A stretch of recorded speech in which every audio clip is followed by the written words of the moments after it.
A thigh lift removes excess skin from the thighs, as it says, but it's actually more than that.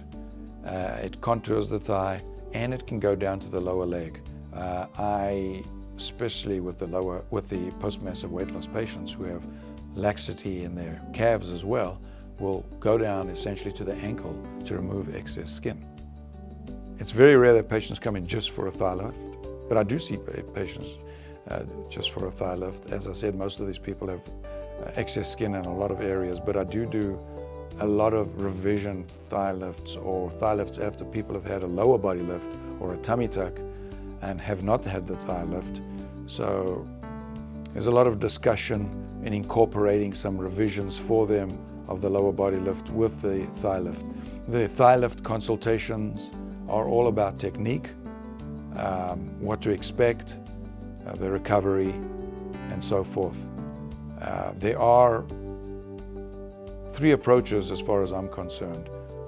One is to debulk the patient by liposuction and then do a thigh lift thereafter.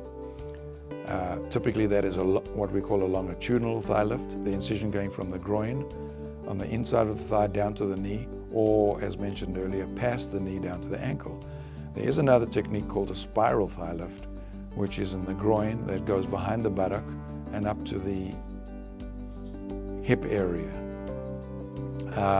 The recovery for thigh lifts is quite slow. I will keep the patient in the hospital for 1 or 2 nights. Again, I want them sedentary for at least 2 weeks, no exercise for 6 weeks. They remain swollen for quite a long time because the operation is on the legs, which is dependent, which means down. And they do take a little bit longer to get back to normal activities and so forth.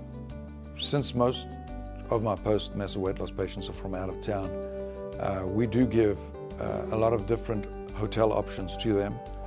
All of these hotels are very close to the medical center. After staying in the hospital, the patients go back to their hotels. They stay at least 2 weeks. I want patients to stay for 2 weeks, and a lot of them will stay for 3, if not 4 weeks, to recover fully and make sure that everything is going well and that they're comfortable with leaving.